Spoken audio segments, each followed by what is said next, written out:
Hey everyone, welcome to the first episode of the BobaCafe Podcast series. I'm your host, BobaMoto, or you can call me Derek. Today we have a couple of guests joining us. We have basically Kangaroo, also known as Kang, Tactical Melon, known as Spencer, and Yankee 5, known as Will. Thank you guys so much for joining us today. Yeah, no problem. Woo! Guys. Oh wait, I thought we were Jerick. Never mind. Okay, we don't do that. First episode, everyone. First episode. It's crazy.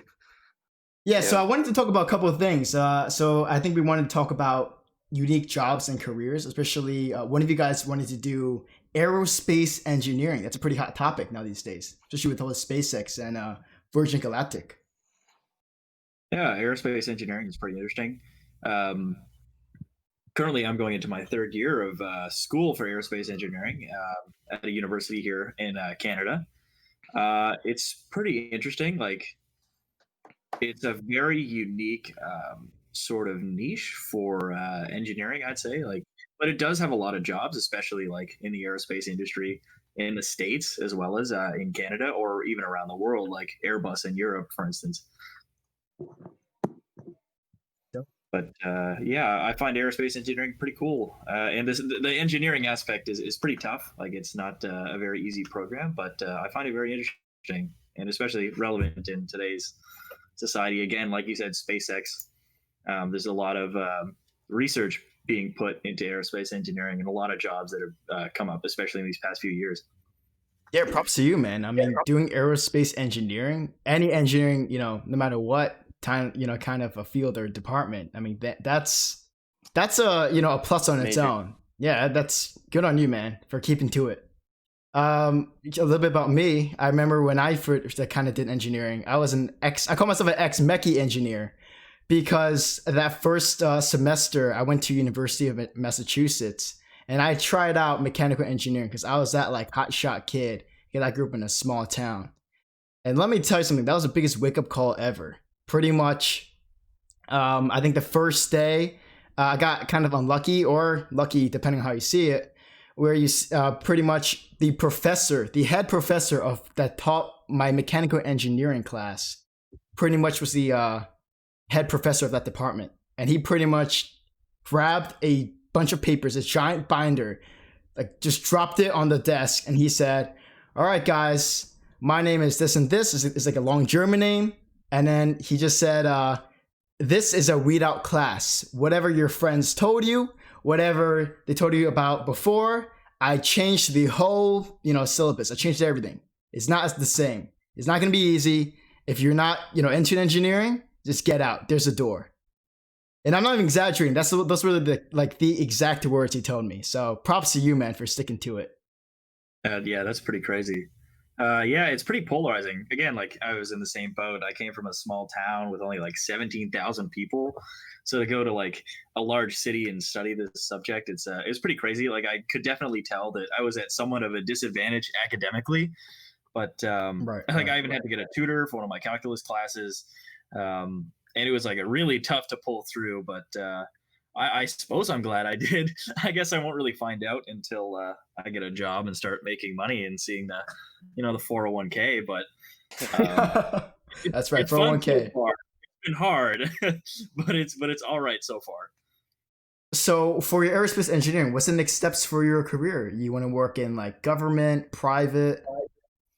What's your goals? So at the university I'm at, it's divided into 4 streams. The stream I'm in is called structures and vehicle design. So that essentially entails things like helicopter design, plane design, and how those sort of aerospace structures take different stresses as well as their like operational requirements. With that sort of, I guess, skill set or knowledge,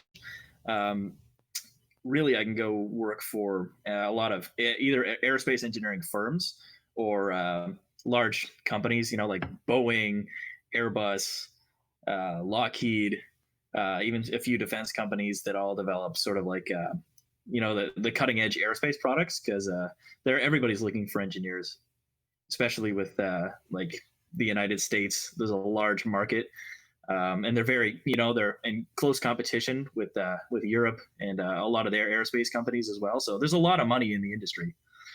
It's really neat, and there is a lot of money in it. It's not exactly what I want to do. Like, I'm jealous of Kang for his current work. What? And I guess we can segue sort of into that. Like, yeah, he's in the film industry, and that's always something I've wanted to do as well, because it's sort of just passion and something I just enjoy film. But, before we go straight into the film industry, then I just have one question then, to ask you then. Since like recently SpaceX had this, they just launched I believe the first spaceship mission again instead of the shuttle program, because we closed that down, and now they're working very closely with the government. Would you be willing to work for a company like SpaceX? SpaceX specifically, probably not, because a lot of their work is contract, and it's very short. Okay. I'm sure the salary and everything is pretty well for those engineers, but it's not a steady income job, and that's probably what I'm sort of going to be looking for. But it's a really neat company. For a company like SpaceX, maybe I guess if they sort of do similar things, as well as keep the workers around for longer. I'm sure the government does that. It would be really neat to work for like the United States government or NASA and like whatever projects that they have to work with.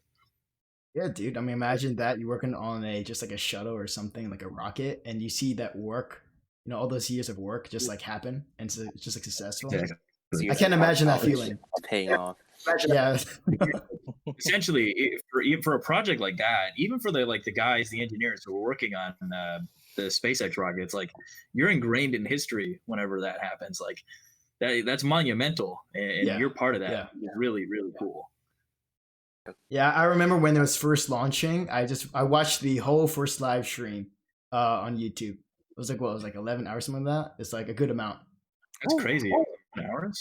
Yeah, dude. I mean, listen. It was like in our lifetime. This is our like scenario of like Apollo in a way, right?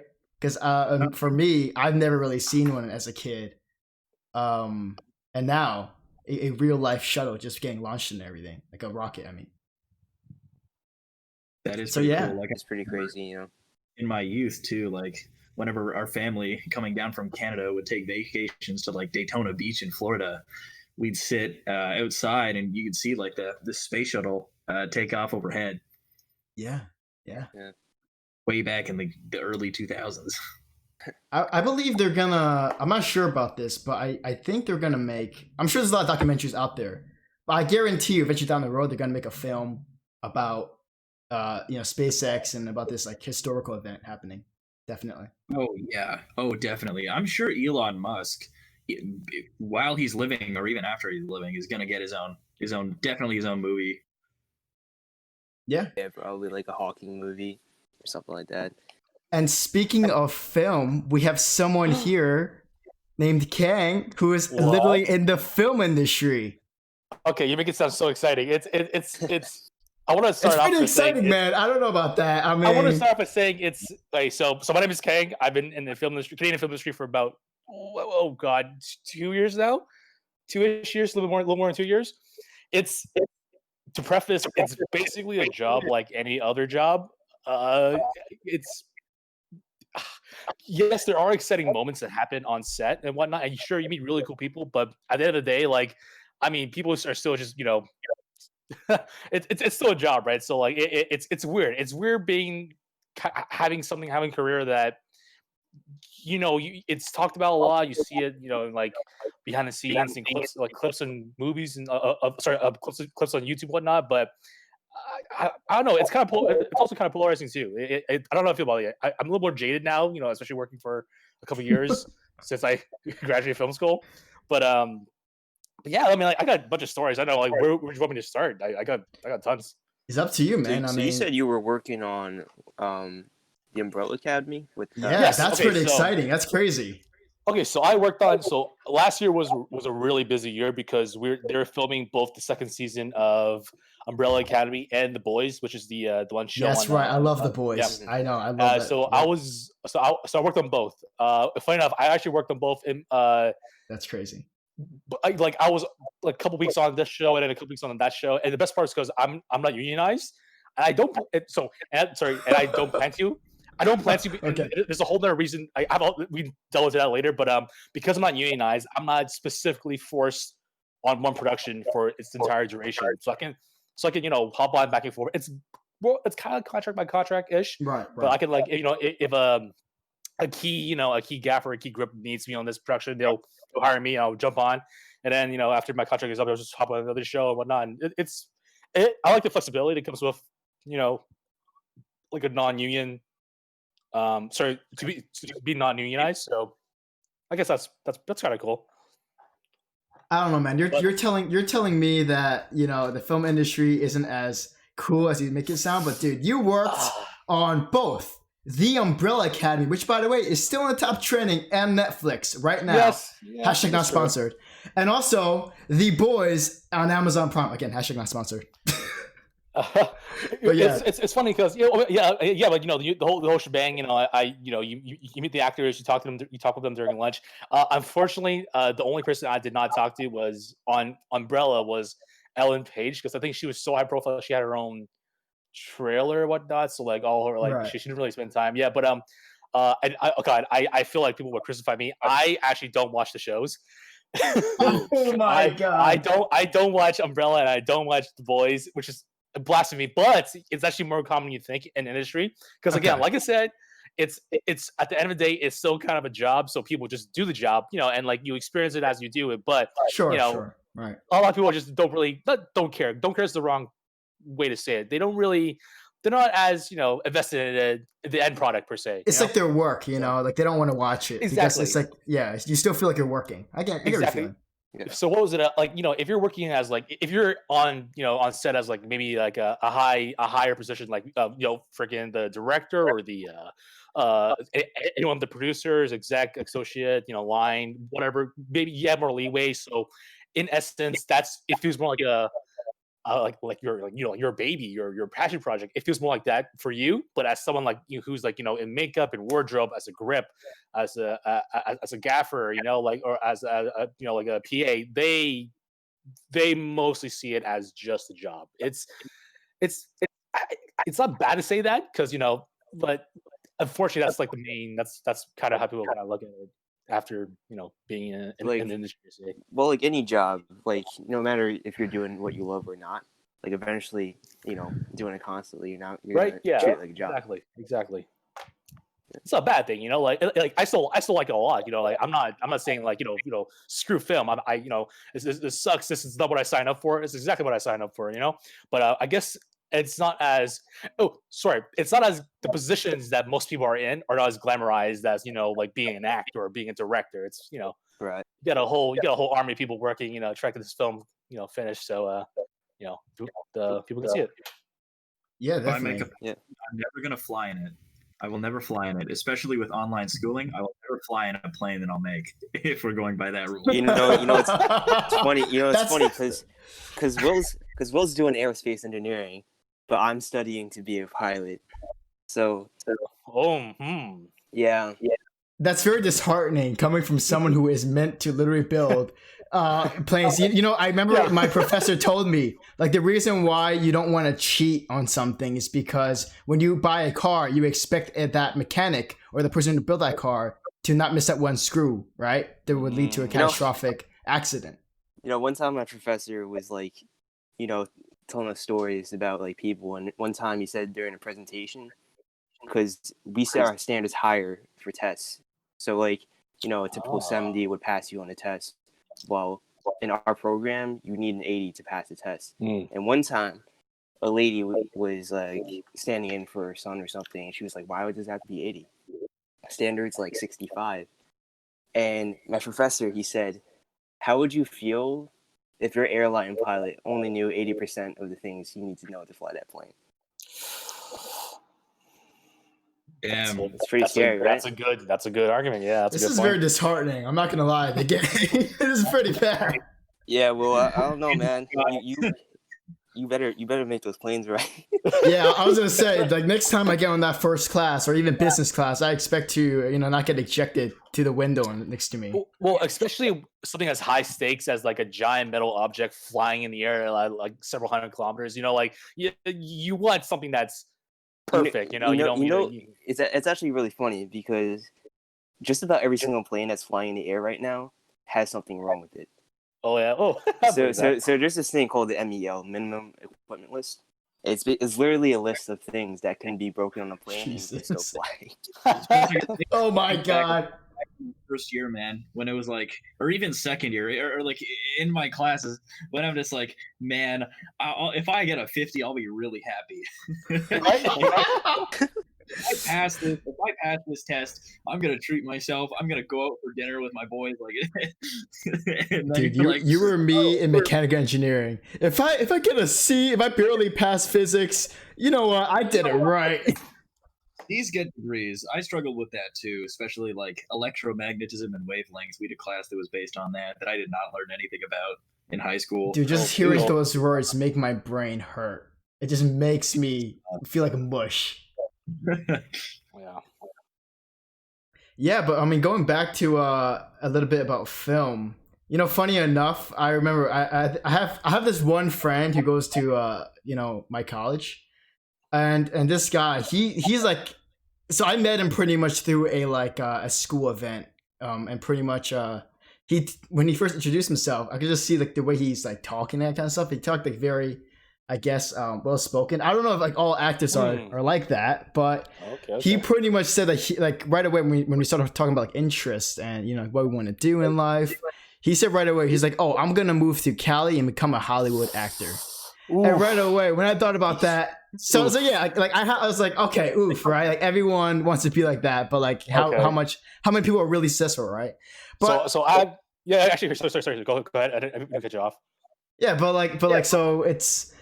I kind of want. I'm like a very, I guess, supportive guy to like whoever I meet. I don't really want them to like feel discouraged. So in a way, when we just talk about it, I'm like, okay, what's your plan? What do you want to do? And pretty much just like, so far he's had like some gigs, not like big ones, but he has done some acting. Probably like not like C tier like or B. Yeah, make sure exactly. Yeah.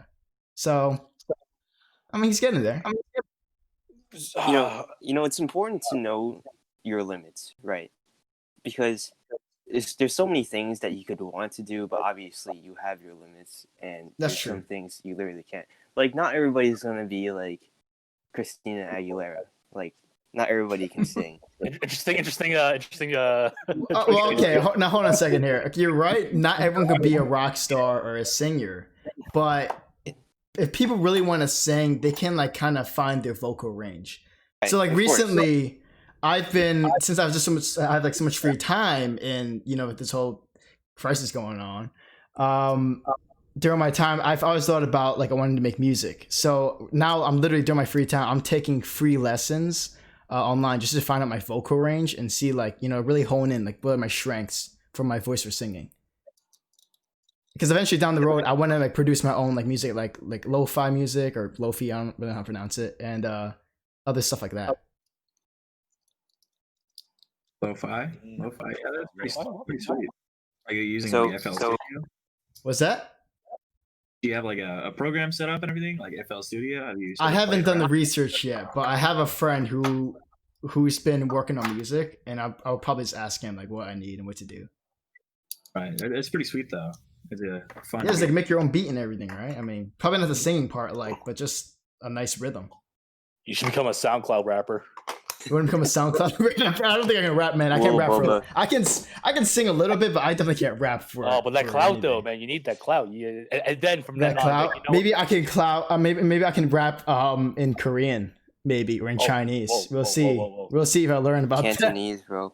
I don't know about Cantonese, dude. Cantonese. If our listeners at home, I don't think a lot of people realize, but Cantonese, in my opinion, I'm sure I'm gonna get flamed by this in the comments below. Oh, but I feel like, yeah, I definitely will. Like Cantonese, I feel like the rap is not as like how do you say, like as good as a flow than like Mandarin or Korean. So what I would describe Cantonese is like it's pretty much like lazy Mandarin in a way, you know, because like Mandarin is like very like choppy, you know. You kind of say it's like very like structured, but like Cantonese is always like it ends with like a roll off, you know. It's kind of like it doesn't, you know, have the same clarity as Mandarin does. I have a feeling you've been hearing a lot of Cantonese rap music. Huh? No, I actually haven't heard Cantonese, but like, you know, we both grew up in households that spoke Cantonese, so that is true. Yeah, I guess as the fellow Viet person, like tagging in here, and I'd say Vietnamese is probably like the Cantonese is like, you know, like, but like on speed. Yeah. So because we're all that is very true. syllables, Yes. Yeah. You know, it's all one syllable, so it's ta ta ta ta ta really quick. So like sometimes when I like speak, and like I'll mess up the rhythm, or you know, I'll just speak really fast, right? And then be like, "What the heck did you just say?" I had no clue because I'm flipping back and forth, right? So I feel like that's I think of Vietnamese, and plus with all the tones, you know, Cantonese got tons of tones. Same with Vietnamese. It's all the tones. You gotta throw them in there as well. So it's they're tough languages for sure.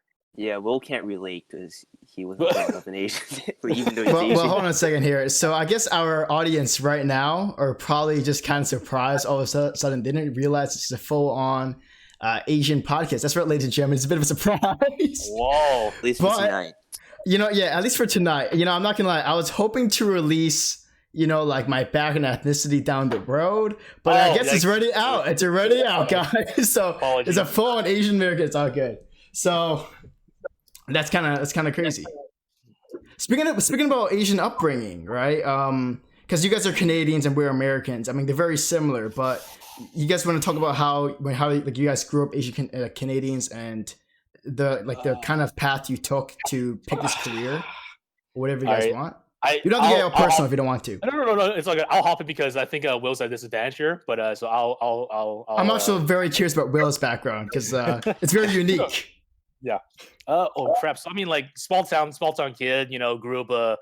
Went to high school. You know, I was like probably like one of like 5 Asian kids in the entire high school. Like, and there's like at least like 1,000 kids there. So you know, the growing up, right? You know, the parents' goal is, or at least my parents' goal was to like really try to make their kid appreciate the culture, the language. So they constantly, you know, like at home, you know, speak Vietnamese. You know, like to your parents, to your elders. You know, like never a lick of English. If I spoke any English at home, I would get like, you know, the back end of a broom, you know, or something like that. Okay, no, I'm serious. Like that's any, true. Like, yeah. Okay. So I had a habit of pausing and asking my parents, "Hey, mom and dad, what's this word?" In Vietnamese, and I would try to describe it with the Vietnamese that I know, and be like, "Okay, it's kind of like this," and they'd be like, "Okay, it's this." So even now, like I still sometimes fall into that habit. But and then funny enough, I don't know if it's a TMI, but the whole reason why I have a younger sibling, I have a younger sister. She's about 6 years younger than me. But the whole reason why my parents had her was because they wanted someone to speak Vietnamese to me. Wow. So yeah, no, yeah, and it worked because, you know, like having a sibling really helps. You know, helps you develop, you know, like conversation and like know, like you know the flow. And like it also got like it did probably save me for later on because, you know, like whenever we go back to Vietnam for like vacation and all that stuff, it's really enjoyable to talk to family members, relatives, and speak the language, you know, and like and know exactly what they're saying, understand jokes, understand nuances, and it's really cool. So I'm pretty grateful for the fact that, you know, they really kind of like not force me per se, but like really hounded on me to, you know, embrace the culture and language and really, you know, keep it close to me all these years. So nice save, cool. By the way, nice save. I thought you were just gonna full on expose your family, but you got in there. You came back around. You came back around. Yeah. Okay. Honestly, I had like a pretty similar experience because my parents, you know, they always like made me, especially my dad. He was always like speak Cantonese in the house. Yep. Yeah. To your siblings, you call him brother, and like because I have an older brother, he's like call him like your brother in like Chinese and everything. Yep. But the funny thing is, I speak English with my brother. I don't really speak Chinese with him. Yeah. Interesting. And you know, okay. My brother speaks like very like good Cantonese and Mandarin because he actually studied abroad for a couple of years in China. But me, my Cantonese is just like awful, man. Yeah, I because see. I see. because I grew up because I was born in the U.S., but I lived in USA. Hong Kong for a couple of years when I was Okay. little, Okay. Wow. and my grandma during that time taught me Mandarin. But when I Interesting. came back Okay. to America, my entire family is speaking Cantonese, so we had this awkward exchange where I would be Oh speaking wow. Mandarin and they would respond back in Cantonese. Oh, wow. So That's yeah, it was pretty strange. But interesting. like Okay. eventually one day, I was like, I think I learned enough Cantonese. Like screw Mandarin, I'm gonna switch to Oh Cantonese now. wow. Okay. Yeah, so basically, eventually, I just completely forgot Mandarin, and now I'm just like at this like, I can have a very simple conversation with people. Yeah, so it's like, I know how to talk to my parents, but like, I don't have the confidence to go outside to like a Chinese restaurant and order I see. in like Oh Cantonese and wow. stuff like that. Yeah, so it kind of sucks, and I kind of want to know how to speak it properly. But for now, like, I can have like decent exchanges with my family, and like. Sometimes I'll just add in some English just to get my point across. Yeah. Oh yeah. Oh, for Speak sure. English, you know. Oh yeah. Yeah. Dude, I had the exact same like concerns or fears or whatever you want to call it, but like, because a lot of my friends, right? Because I grew up in a prominently Caucasian neighborhood, and it's pretty small, right? But so like I remember even in college now, I have a lot of friends who like when we go to certain restaurants. One, for example, is a Chinese restaurant. They were like, dude, speak Chinese. And then I was like, can you order this in Chinese? And I was like, sure. So you know what I started doing? I just started saying random words. Oh my god. And then people thought like, oh, okay, he doesn't do it. And the lady just looked at me really weird because by the way, we were in Panda Express. So anyway, it doesn't matter. What? Is that legit? That's not okay. I don't know Exactly. That's not legit. That's why the whole. Man, your friends are racist as hell, That's man. the point about. Well, okay. Here's the thing. It was a kind of like a joke. Half of them were Asians, and the other one they were Caucasian. Okay. So Okay. everyone, the Caucasian people thought because they've never actually had Panda Express before. So when they heard about that name, they thought it was like, well, they probably have, but they didn't really know what it was about. So we're like, oh yeah, we'll bring you there, whatever. Oh, okay. So pretty much when I just started saying like random words, and by the way, the lady that I was speaking to, her face, she was like, huh? Like she was against a normal, like she was Asian, but she didn't speak, Chinese or whatever. Yeah. So I was just saying random words as well to her. And then after that, when I ordered it, and after that, I just said it in English. But so here's the thing. Here's how she got my order. I was like something number one, something number two. So I just said like the ports with the number, right? And then pretty much after I ordered it, like those guys like, whoa, they're like, dude, that was so cool, that's awesome. But dude, that was one of the funniest what do you call it? Just events or whatever, in my life, experiences. I actually went to a private school with predominantly white people for high school, but like. Yeah, I've always. The worst part of it was my school had this program where they had Chinese students coming from China. Okay. And these guys usually just didn't speak English well. But since I was Asian, but like I would get mixed into the exchange students because they couldn't tell the difference between me and them. That's a yikes. Yeah. Oof. Yeah, because I would like speak perfectly English, and they'll be like, "Whoa, I didn't know you were American." It would be like the most annoying thing. I'll say this though. Oh, sorry about that. Go on.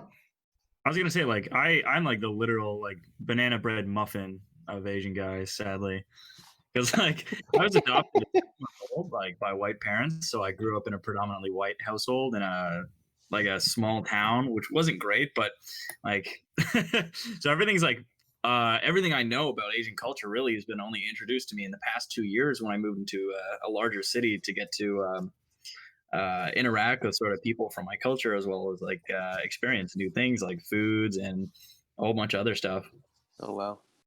I'm actually curious about your background then Will. Like how did that feel like growing up? Did you feel kind of disconnected from like the culture, or did you feel kind of like how does that feel with you? Like, as growing up from a different, background.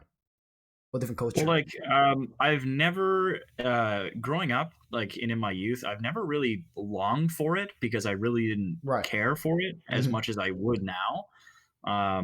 Sadly, because of what was going on all the way back in, I think it's 2018 or 2016, we were supposed to go to the Olympics in Korea, but we never ended up going, which would have been really crazy. Like, I haven't been back. It's something I'd really love to do.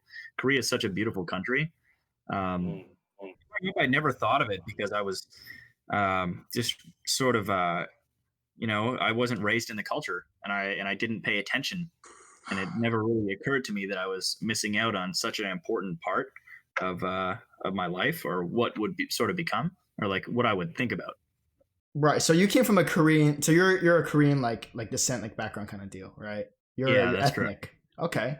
So would you like ever maybe down the road in the future like learn about how to speak Korean, eventually maybe even write?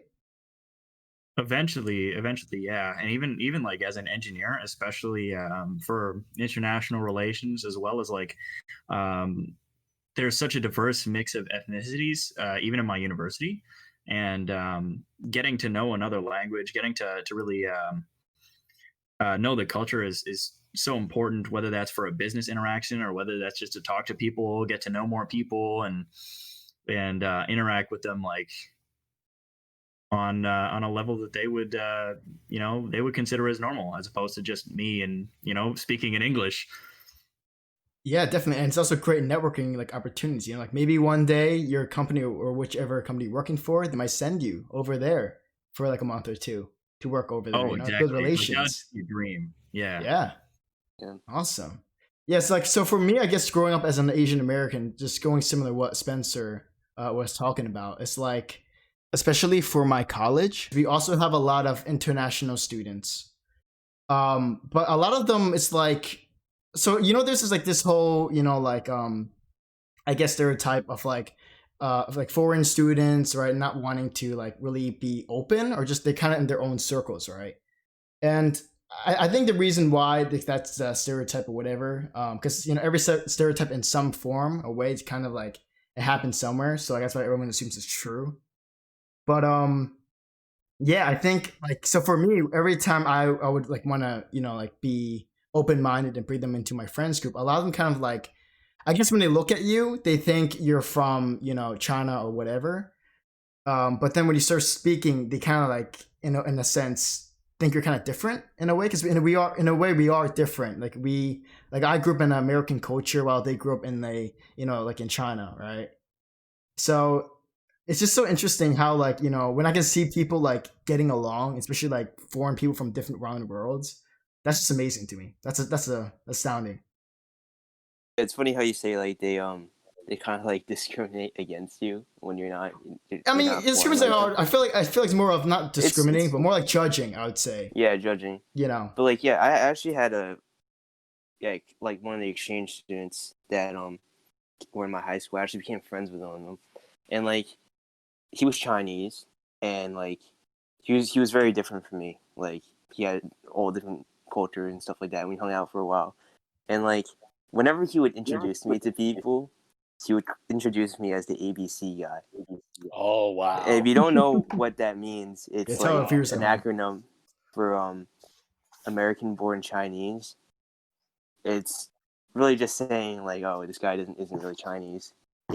He's like different. So I think that's kind of interesting. Yeah, I mean, I just wish one day everyone just we just judge each other based off of like the personalities and stuff, instead of one day the whole ethnic background. I think that's why it's really cool for like Facebook pages like Subtle Asian Traits to exist. That's true. Now you have an outlet for all these. I'm sure like a good amount of young Asian Americans, Asian Canadians, Asian Australians, so on and so forth are on, because it's a really good way to bridge all those gaps. Because again, like for a long time, like like growing up, first generation, second generation, like kids, they didn't have an outlet. Like again, like either they're considered too Asian by their fellow peers, or they're considered too American or whatever by their fellow like Asian peers. So it's like they're left on the loop. So that's why I think it's really cool for these kind of pages exist, and so people can share what jokes they know, or what what stuff they grew up with, and like I think it's a really good way to I guess essentially bridge cultures, if that makes any sense. Yeah, I'd have to agree with that. Like, that's definitely been a similar experience for me, because growing up, like, I was the only Asian kid ever in my elementary school and ever in my high school. So definitely, like, I always felt like an outlier then. And when I got to university, it's just like, oh, like, I'm not Asian enough. Like, everybody, there's like a almost like a physical divide, because they don't interact with you in the same way that they would with their own. So I definitely agree that is definitely an important like page for culture, and for everybody to get to be comfortable with who they are. Yeah, I mean, I think for me, definitely what I do is every time I meet someone new, I would usually kind of like just judge it off of their personality, and like if we click, like, all right, we can be friends. I don't necessarily care about your background. I mean, that's cool and all, but the best way to go about it. Yeah, definitely. Okay, cool. So, the one. Okay, let's go off a little bit of a less serious topic. So you guys are from Canada, right? So how is it really like growing up in Canada? Because I'm sure you guys have different, like culture and different like foods.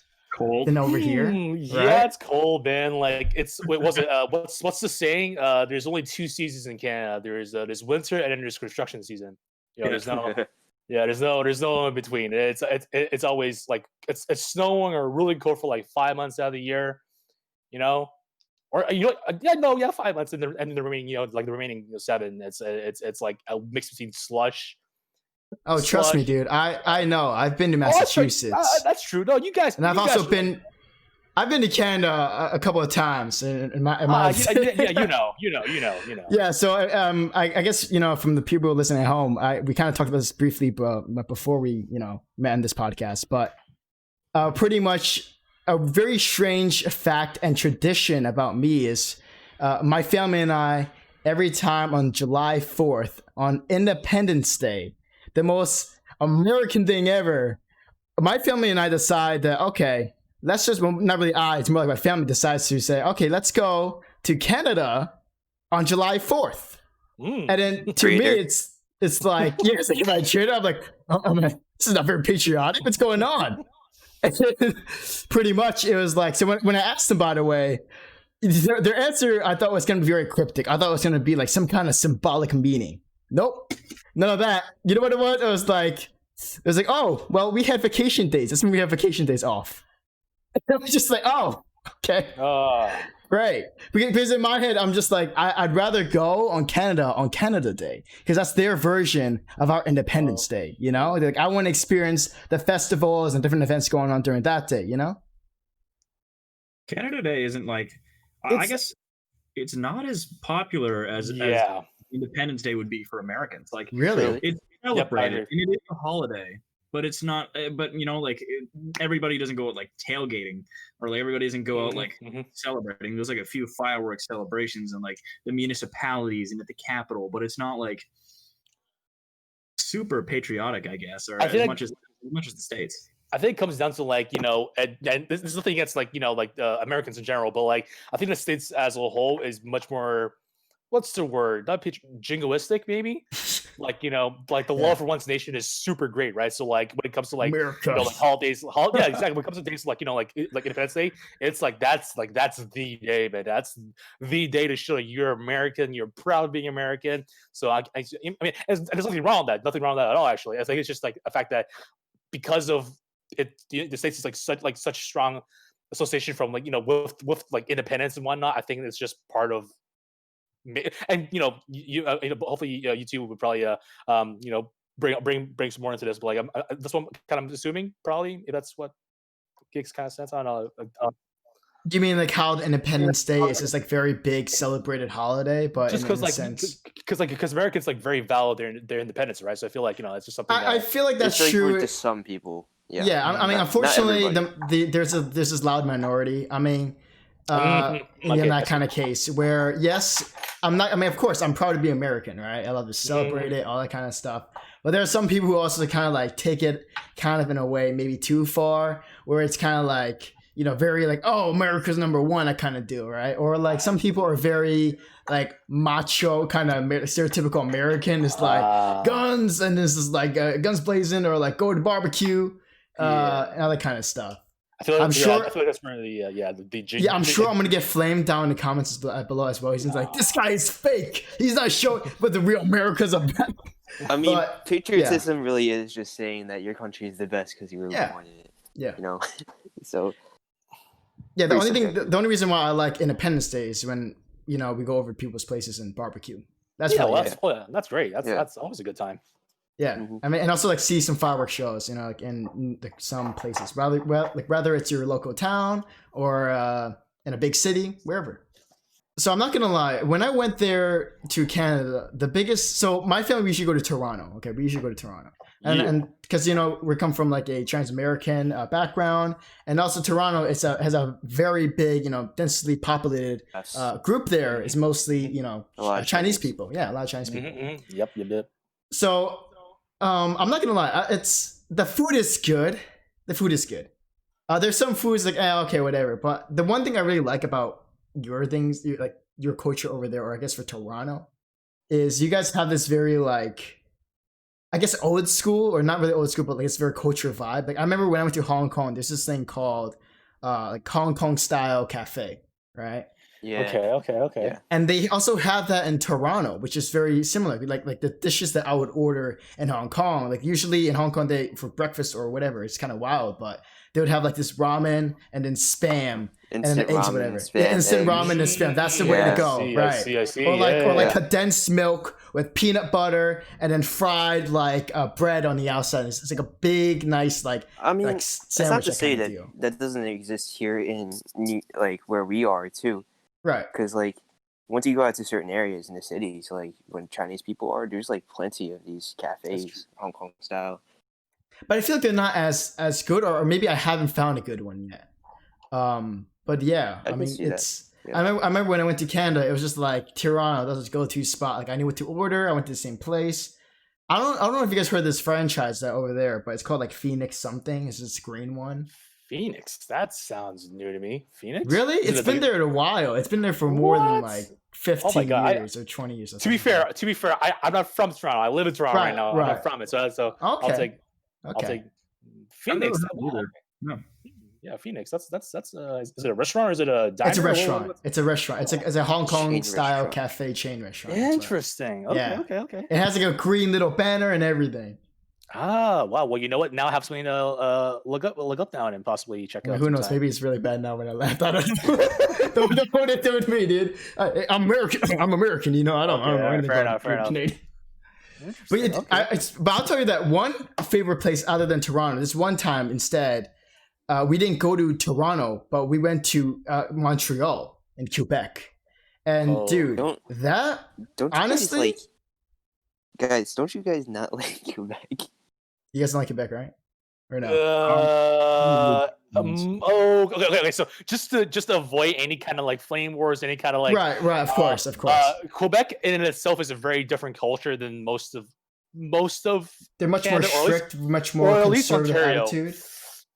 Yes, I would say I personally haven't met anyone that I've disliked from Quebec, but I would say there is some tension between the province itself and the rest of Canada. Oh, I'm sure. Yeah.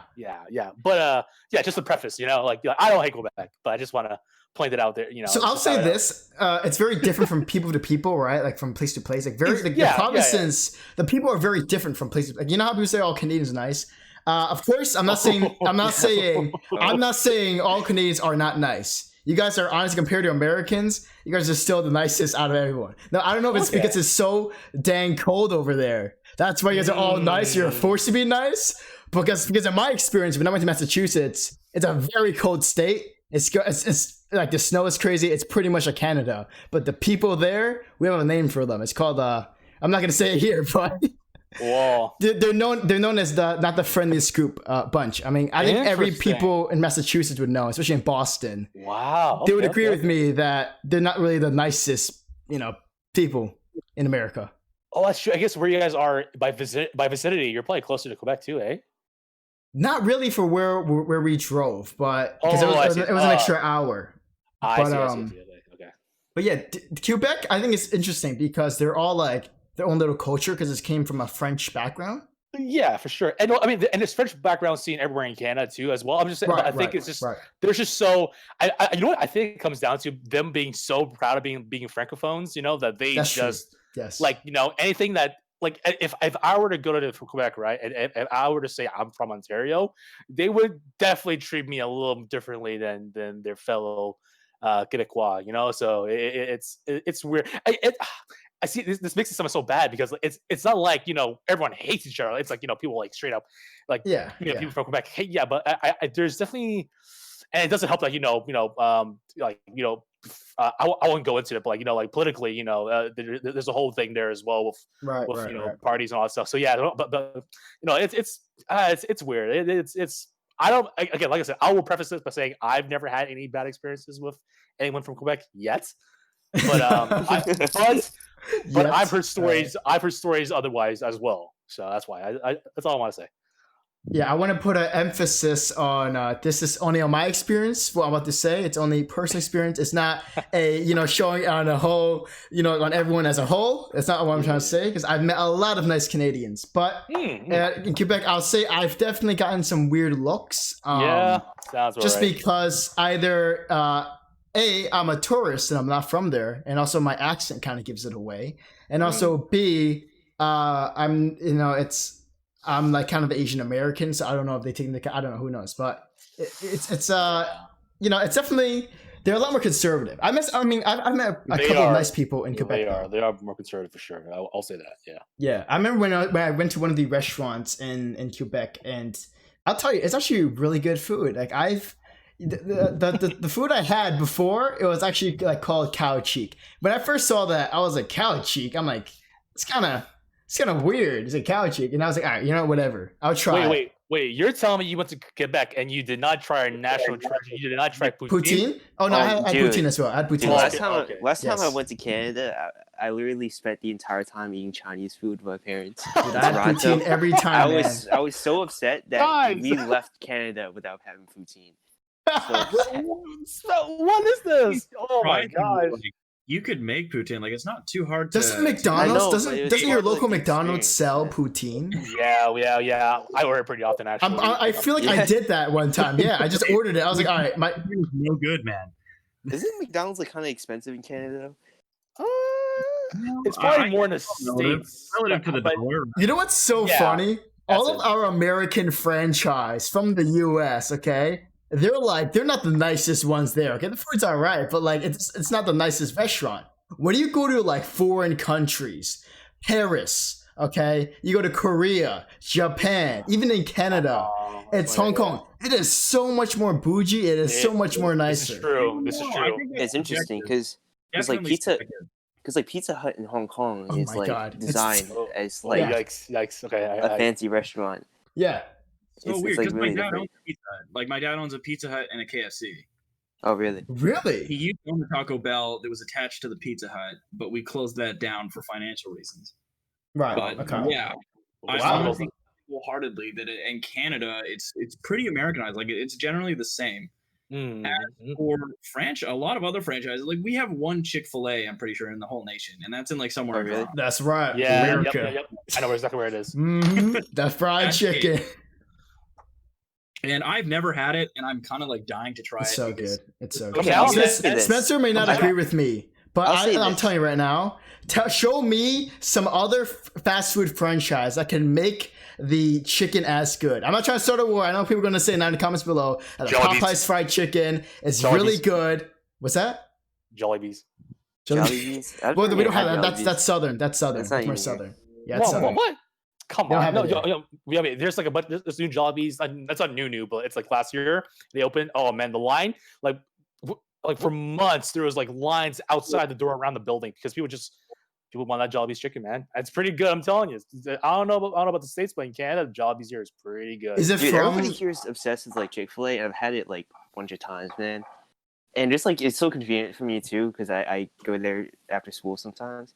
But like, there's nothing like particularly so great about it. That Oh, makes he's me gonna wanna go get back. roasted alive here. He's gonna get roasted in I'm just comments. saying, man. Like People are gonna be people so are like reading. lining up in a drive-thru. Like my manager got stuck in the Chick-fil-A line one time. He came in late, and like it's like I had it, and it's like, yeah, it's good, but like. Have you I'm not had craving their milkshakes, like especially cookies and cream? Yes, it's very good. It's very good, Milkshakes are right, very- dude? I'll It's give so you that. good.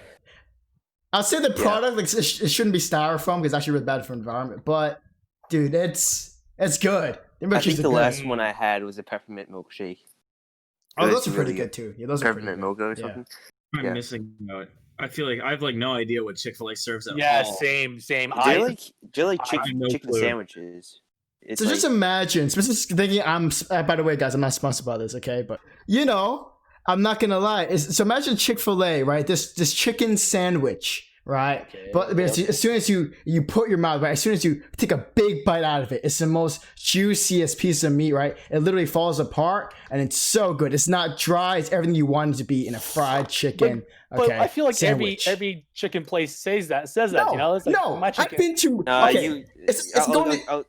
I'll say this: you can't compare Chick-fil-A chicken with anything from McDonald's, from Yeah, exactly. anything like that, man. You can't tell me. Yeah, The you can't tell me the McChicken- McChicken McChicken is is trash better. compared Yeah, you can't tell me the Oh, McChicken is oh, better. Oh, okay. I was The like, they sell like drumsticks and crap at like at McDonald's now. Right. I've not been going to the right McDonald's then. Oh my gosh. Yeah, McChicken is not good. It's definitely not on par for Chick-fil-A. No, I don't went even to order. Popeyes for the first time like last year, and to be honest with you, I was quite disappointed coming from a family that had like KFC all the time. Actually, that big of a Oh, fan you're of KFC, huh? I'm gonna be Okay, that's honest. right. Yeah, I feel Why like didn't I like KFC too. I like KFC. I think that is a Canadian thing. I don't know. I like KFC. I personally No, prefer it's very Popeyes more. Yeah, I think the seasoning in KFC is not my It favorite. messes me up. It messes me up, dude. Yeah, Yeah, it's bad. more of a Popeyes But it type is of hit guy. or miss. Like if you find it, like if you go to different KFCs, the chicken tastes different every single Really? KFC. That's equally Very concerning. Because you guys have no quality control. Nice. Nice, We dude. do. Nice. All products like the cookers aren't standardized. That's So, true. That's like, true. The Let's see. cookers themselves aren't standardized. And the way chicken is breaded and the breading is standardized, but the cookers aren't standardized, and so that changes. So like whether they're in for 20 minutes, like 21 minutes, 25 minutes, 15 minutes, it's all different. It all varies. The type of oil varies. So in the end, you'll have a different taste. Yeah. Wow. I feel like Will is a connoisseur on this stuff. What the heck? Sadly, I used to work at McDonald's, and that was an interesting experience. Oh, that's true. Oh, okay. Yeah, I used to like bike ride like 20 minutes to go work at McDonald's. It was a great experience. grind. You know, it's really not that bad. Like all the food that we serve, like we have fresh food, and that comes in, and we just prepare it. It's not like I like McDonald's. I'm fine. Yeah. There's no pink paste. There's none of that. there's no pink. You know paste, that alright? myth. You know that myth that was going on for a while. the math But found in a Things chicken. like the chicken nuggets and fries are like pre-cut and pre-made, but like everything is like cooked in house and stuff like that with actual cooking devices. Cooked Yeah. in a- You guys are hearing it here. It's not mystery meat. You hear it here Not first. mystery meat. Not mystery meat. It's a well. I mean, it could be something else, but who knows? But it's meat. It's meat. So Hey, it's man, good. If anything, that's the best pink paste I've ever had, man. I'm just. Yeah, the scientists at McDonald's, dude. They know what they're doing. They know what they're doing. I'll take it. That's kind of wild that the actually each and every one of those fast food franchises, you have different quality control. I guess that makes sense. Have you guys ever had like burger shacks or like for joints in the US before? Wait, do you guys out have in Shake Canada? Shack or like Like Shake Shack or In-N-Out? Yeah. We don't have In-N-Out. We don't have Shake Shack. We don't have Burger Shack. Wow. And we don't have like Wow. any of this. Wow, we, I have, feel bad. we have Harvey's, Wendy's, You have Arby's? Oh, okay. All right. Arby's. I've never had Arby's Surprisingly, we have before. Arby's. Arby's is okay. Yeah. What do you have? Five Guys? Burger King. Five Guys. A&W, Five Guys? Yeah. A&W. so good. I love A&W. I think it's Doesn't probably A&W make root beer? Yeah, they're root beer. Dude, they make weird the root beer is Dude, fantastic as well, man. I have the I've cream had soda. A&W root beer, but I've never had like a fast food chain. Oh man, you They're gotta. Like the A&W, yeah, I've got to say, like they have some of the freshest vegetables and meat Oh, that's on a fast food agreed. burger. You go order a Agreed, root beer agreed. there, and you serve it from a glass, like a big tap, A in mug, glass, a big. You feel like a Viking, dude. and the big mugs mug. are kept in a fridge, like they're kept freezing cold. Yep. Yeah, and so like the eat-in experience at A&W is pretty good, probably yeah. comparable to like an upper-end burger restaurant. 100%. Agreed with everything Will just said. That A&W is hands down probably the best fast food, and it's Canadian. Represent. Yeah, every time my Wow. girlfriend and I think of getting burgers, we usually order from A&W. Mm-hmm. Oh, on Uber Eats or something. You're A&W's #1 supporter. #1. dude. Speaking of like Uber Eats, man, like Dude, it's pricey. dude, it's so expensive, man. So pricey. So 'cause pricey. I'm a barista now, and like we get Uber Eats orders for like single drinks. Wow. It's like- that's wild. You either Whoa. have to be really irresponsible with your money, or you have to be that Or really rich. Yeah, Or just that yeah. addicted to coffee. yeah. I mean, like, there's always teenagers who have money to blow. Like, That is their true. income is all disposable, right? If they're working a Yeah. part-time job and they don't Yeah. care, they don't have any other like priorities, they're gonna spend all their money on like Starbucks and stuff. I'm gonna be a bit of a boomer right now, but I mean, you should save it. But whatever. Exactly. I'm bad. I'm really bad for that. I spend way more money than 82. Oh, you- Yeah, I'm you guilty. know me. I'm guilty as well. Yeah, I think I'm pretty good for budgeting. I feel like. Yeah, I feel like I never really hear about you buying stuff, Derek. Yeah, I'm very conservative because I put a lot of my things back into reinvesting. Like my Yeah. mindset is That's if I smart. make money, Smart. I'm gonna have this money help me make even more money. Wow, That's good. That's good. All right.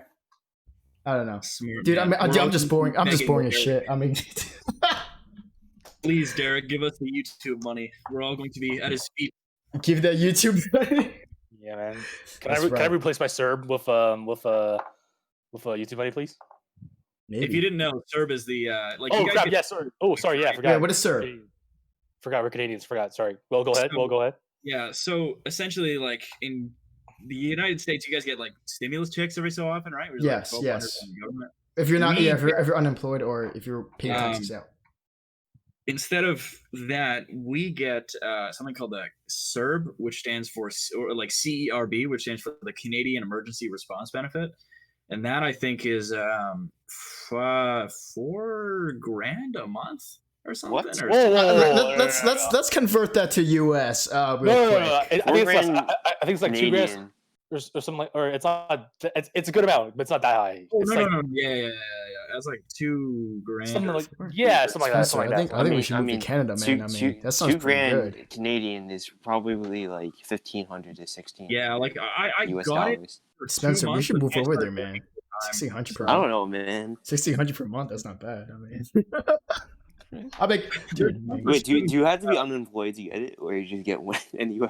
No, you don't have to be you do and you don't. Like the rules are very cloudy. Like I know my buddy, he applied for the student one, so that's only $1,250 a month. But you have to have an income. One of the requirements is that you have to have a monthly income of less than $999. Mm-hmm. So he drives around, granted, in like a 1989 like Mazda Miata, right? And he'll drive around. He's Chinese as well, from mainland China, and he'll deliver Chinese food to I forget, through some delivery service to a whole bunch of like Chinese families, Oh, and okay. they order through this, like it's like a Chinese Uber Eats for exclusively Chinese. Oh yeah, I've heard stuff like that. He Yeah. works when he wants to work, so like he's capped his own income at $999 to That's still funny. be able to get the student money. That's just smart. I'm sorry. That's just smart. I was going to say that's taking advantage of the system, but hey, man. It is smart. That's It is smart. But I mean, the guy spends all of it on his car. Oh, okay. Maybe not as smart. Maybe not as Like- smart. At the track every weekend, like racing, and at car meets every Friday night. So Well, unfortunately, looks like we're out of time here for today's podcast. We're wrapping it up. Do you guys have any last First words podcast is done. before we end it here? That's right. It's done. Booked and done. You guys have any last words before we end it? Try A&W, please. It's I don't think pretty it good. exists down here. So yeah, Yeah. if you're an American vacationing to Canada, please try A&W burgers. Try They're A&W burgers. Fantastic. You'll instantly notice that they're super fresh. Like, that's a really thing. Like, I mean, you guys already win me over because I already have a good reputation with A&W because I love the cream soda. So nice. Yeah, it's all good. Root beer is good. Yeah, I'm not a big root beer guy, but I'm a big cream soda guy. Really? So, wow. Dude, man, root beer from the tap from A&W, that's the way to go, man. I'm telling you. From the tap. Wow, from the source. All right. That's all I gotta say. Represent. Sounds good. All right. It was a pleasure talking to you guys then. Yeah. What's that? Derek, well, if you're ever vacationing to Canada, Kang and I will give you a list of places to go and see. Okay. How about you guys come down to the U.S. and we'll give you a list of places to go. Fair enough. I'm actually going to eventually. You know what's funny enough? Before this whole crisis thing, my friends and I were planning to either this year or next year to go on a road trip to Canada. Ooh. So that unfortunately didn't go as planned, as you can see this year. But next time I go in Canada, I'll check it out. Ooh, there we go. All right, sounds good, guys. Well, it was a great time talking to you guys. Thank you for taking the time to be here. For the listeners at home, thank you for listening. Also, you guys can expect to see a new episode every other Saturday or every Saturday, depending how much time we have, here on YouTube. Also, if you enjoyed today's podcast, make sure to like, comment, and subscribe. And take care, everyone.